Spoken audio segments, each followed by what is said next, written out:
Hey garden friends, Landon Gilfillan here with Pepper and Pine Garden Design, and in today's video I'm pretty much going to be talking to you about or talking you through the things that we are doing right now to prep for planting out all our seedlings that we have hardening off outside right now.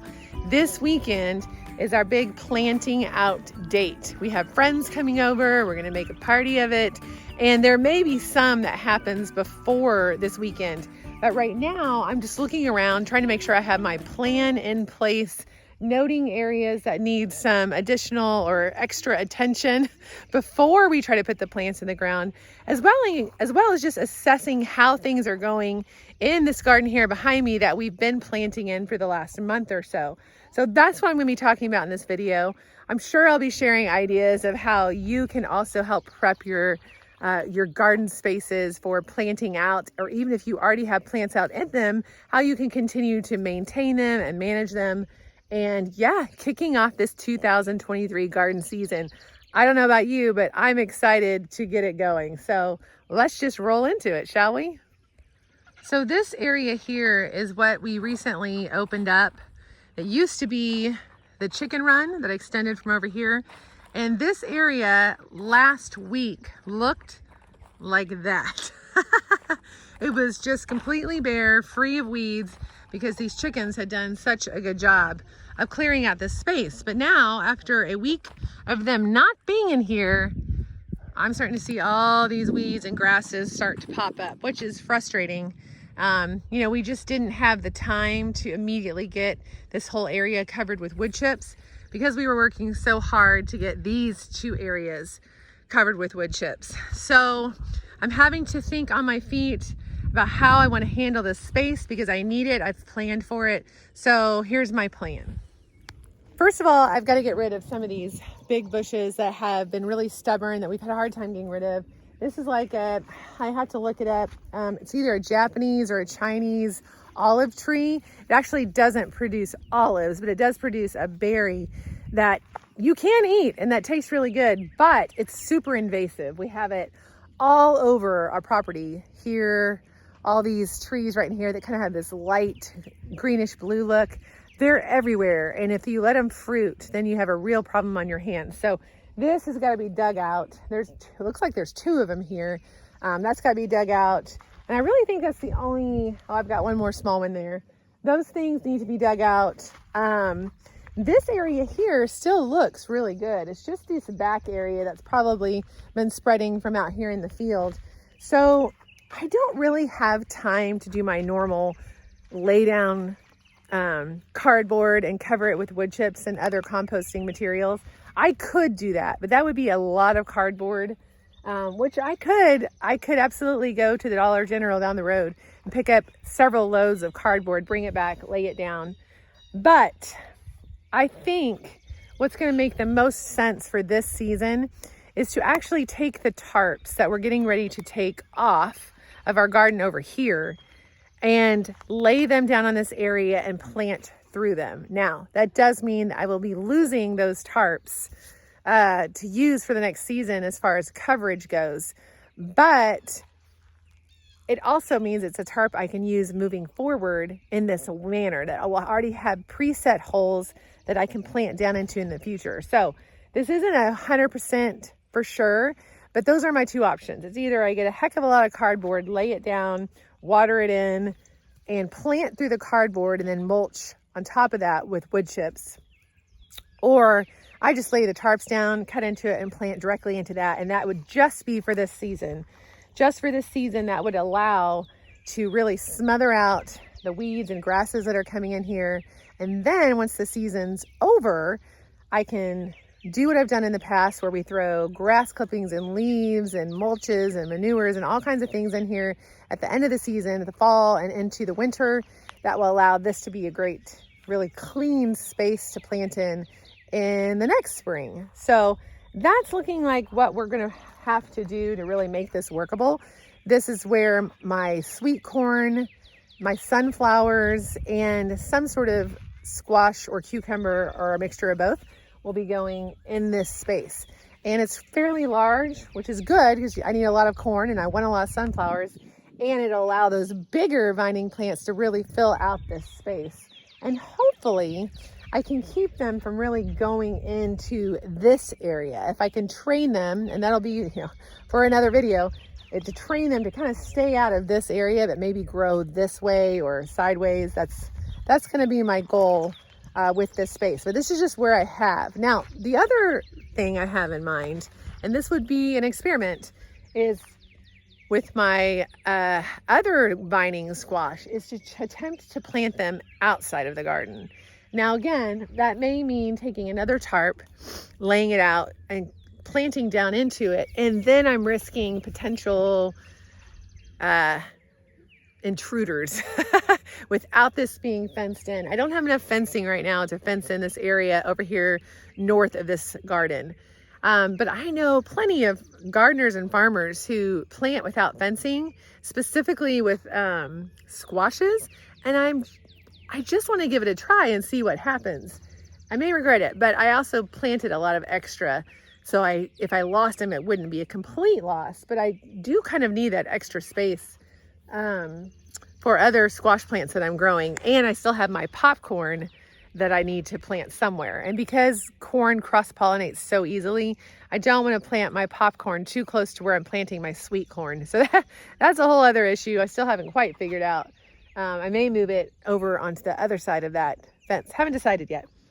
Now over here in this garden, we're gonna be putting all of our warm and hot season plants. So I've already started staking out our first bed here, which will be tomatoes. We'll probably have 2 tomato rows if I'm estimating correctly.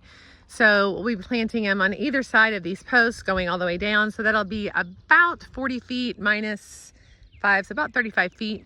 And then I'm guessing I'll probably need a whole nother row, or at least most of another row for the rest of my tomatoes. And then we'll have peppers and eggplants pretty much taking up the rest of the space, as well as pole beans, which will mostly be growing here on these trellises, although I might have to trellis them over here, we'll see.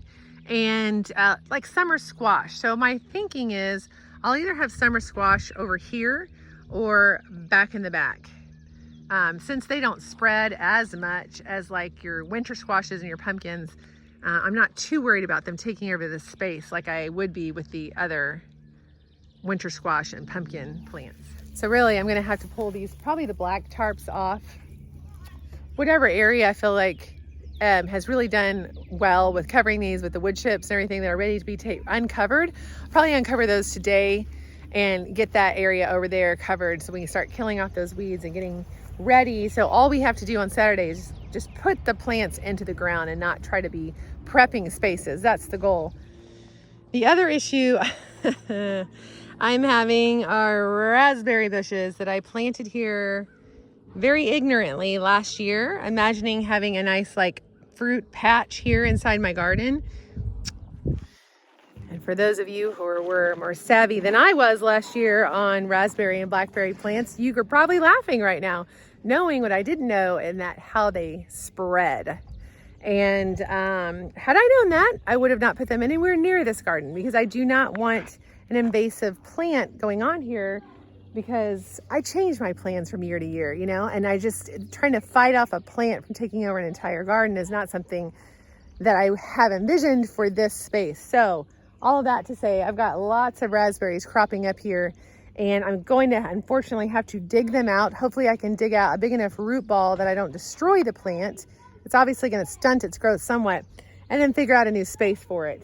I have a starting orchard over here, and so I may put them in the vicinity. I don't know. I haven't quite figured out exactly where I want the raspberry plants to go.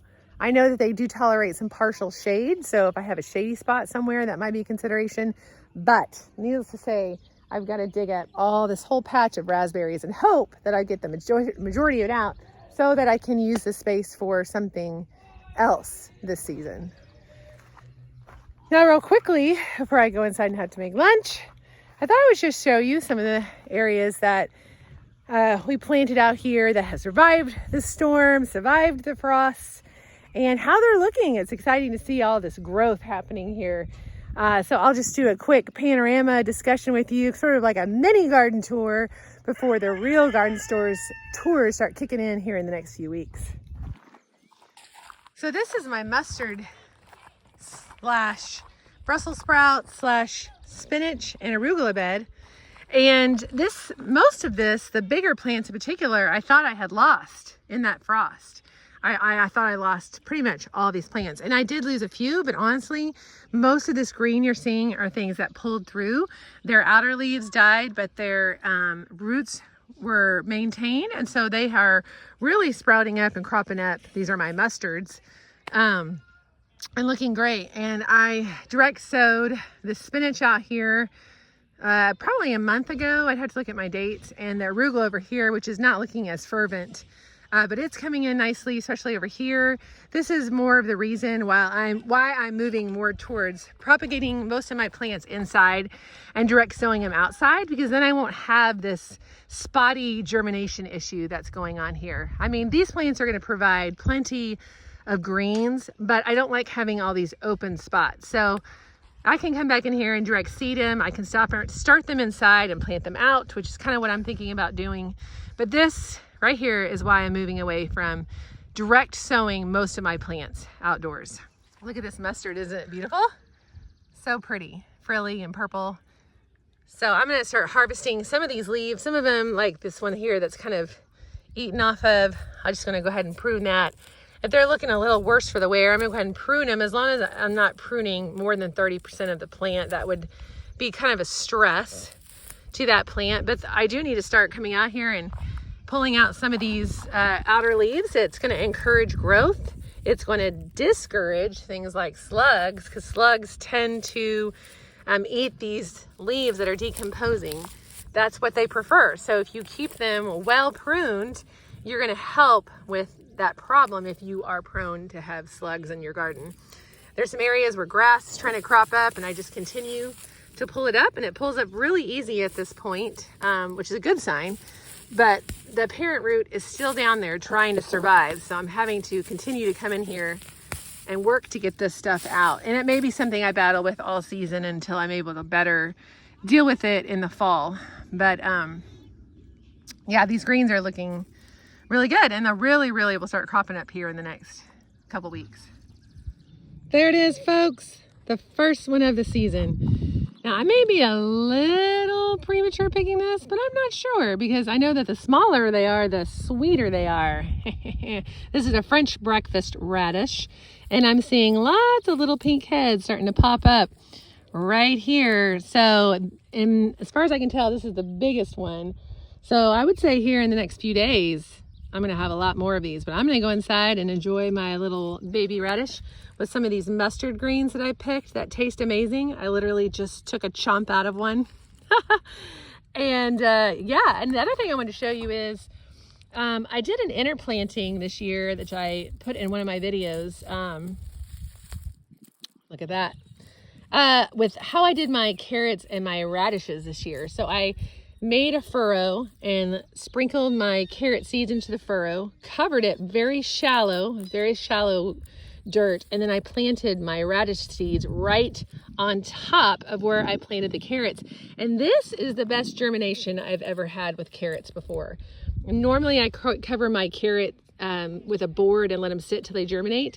I did not do that this year, and I am having really great germination with these carrots. If you're not familiar with planting carrots, they're very finicky. It takes a long time for them to germinate, sometimes 14 to 21 days. They really have to have really moist soil, which thankfully we've had since I've planted them. And it's just hit or miss sometimes with germination. Sometimes I think I've lost a whole row of carrots and they'll pop back in to surprise me weeks later. So for me to already be seeing carrots all in the areas that I planted them, that is really exciting. So I think moving forward, at least at this point, I'm definitely going to be doing this interplanting with the radishes and carrots the way I just described, because I'm seeing the most success I've ever had. That's really exciting. Other than that, my garlic has come in strong and is looking super healthy. I did a different thing this year and did spring garlic. I usually do fall garlic, but I just didn't have the chance to do it this year. So we planted these as early as we could, and they're looking really good. So we'll see what happens with this bunch. My strawberry plants, they've got a little burn on their leaves, and I'm not sure what that's from. It did get kind of cold last week, and maybe they just didn't tolerate it well, even though they were under a frost cover. But I know that they'll rejuvenate and come through. These are strawberry plants that'll bloom and fruit through the summer. So I'm already seeing lots of little white flowers on them, and I think they'll be just fine. My cabbages are looking great.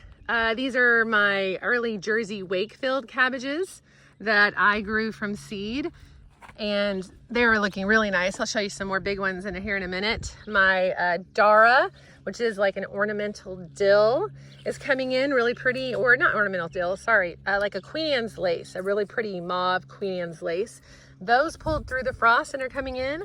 I've got leeks planted all down here that are coming in, or those might be my bunching onions. I'd have to look at my video. I've got some chamomile all coming in here really nicely, and this did probably the best with the frost out of everything in this garden.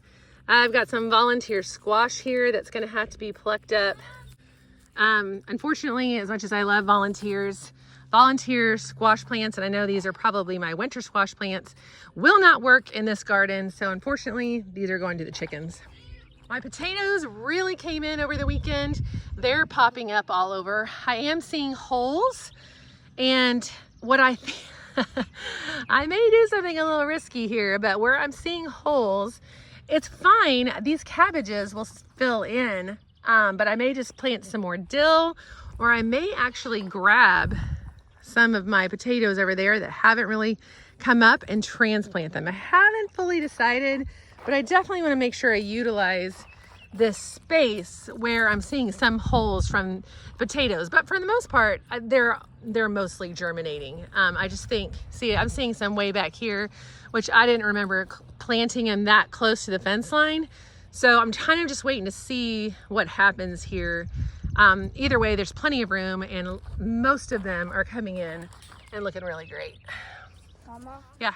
This spacing may also be a product of trying to plant these potatoes in two just separate days, because I'm seeing these closer to the fence and these over here further from the fence. So, you know, it's all fine and good in the grand scheme of things. There'll be plenty of space for these plants to grow, and I'm probably just going to come back and direct seed some dill in here. His dill does really well with potatoes and cabbages. But I wanted to show you this beautiful cabbage. Actually, look at these babies. These pulled through the really harsh weather, and they're looking gorgeous. So again, this is the early Wakefield cabbage. It's more of a Napa cabbage, which I'm really excited about. So I'll be able to actually prick out some of these outer leaves and use them in stir fries and dishes. And I have a lot of those going down the row. And then let me show you these red acre cabbages whose color is just brilliant at this point. Look at the purples and the greens in these. Is that not beautiful? Yes, this is a red acre cabbage, and I have a lot of those too. These are going to be more of my head cabbage that I'll use for pickled slaw and things like that. But they are beautiful and are looking really nice. And I've got some kale, some Toscana kale interplanted with these where a plant didn't make it. I just came in here and interplanted kale because they're still in the brassica family and they'll do really well. And then I've got some multi-sown beets coming in here and various down the middle of the row, because those will be ready to harvest before these cabbages really come in full grown. So I've got some multi-sown beets coming down the middle here. All through here, you can see my onions. I've got all kinds of onions all the way down the row. I talked about in another video how planting your alliums, your garlic and your onions and your chives, leeks, scallions, anything in that family, along with your brassicas, is a really good repellent and deterrent for the cabbage worm, cabbage moth. Anything that particularly likes to eat cabbages will be repelled by the smell of the alliums or the onions. And so I have onions planted all the way down the row here with my brassicas. The one thing I'm a little surprised by is how these cauliflower have done. They were actually bought as starts because I lost pretty much all my cauliflower in the freeze. And so a very generous viewer bought me a whole flat of snowball cauliflower. And when I got them, they were very clearly hardened off. And I gave them a couple days outside in the sun and the weather. I mean, it was pretty cold at that point, to make sure they were good to put in the garden. And I think they're going to pull through, but man, their outer leaves are so pale and pasty looking. I'm not really sure why. I don't know if it's the cold and the sun, both of them together, but they all look great, to be honest. But their inner leaves look like they're going to really pull through and be fine. This is Caesar.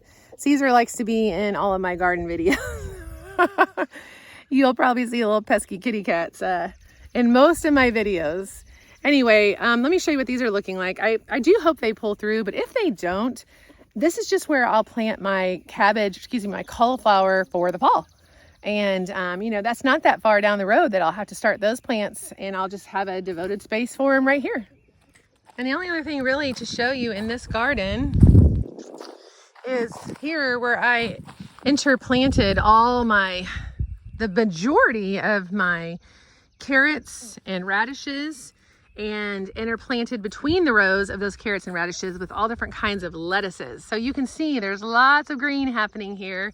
And as you know, some of those seeds are really hard to sow, in single rows because they're so tiny. So I'm going to have to come out here and thin some of these, but I'm waiting till they get a little bit more established to come out here and thin them, so I can just make sure that I have the right spacing with these plants. And most of these lettuces will be, cut and come again. So I'll be harvesting the outer leaves, which will really be fine with them being so closely planted together. But anyway, this is what this little section here was, kind of my test of interplanting radishes, carrots, and lettuces together, because that combination gives you really succulent radishes, really tasty, sweet lettuces, and really preps the ground for the carrots to grow deep down into the soil.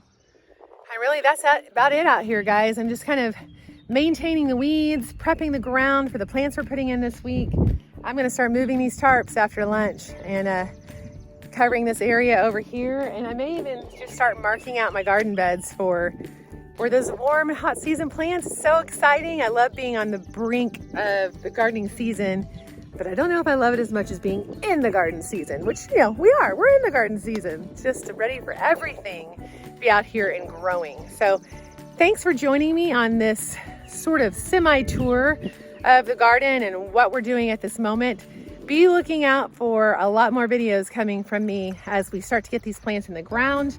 I'll talk about my spacing, my companion planting, my interplanting, and the reasons why I do that, and how I companion plant and put things here in the ground. And lots of really good information coming out here in the next few weeks, so keep your eyes peeled. And as always, I'm Landon Gilfillan with Pepper and Pine Garden Design, growing gardeners and their gardens, and we'll see you in the next video.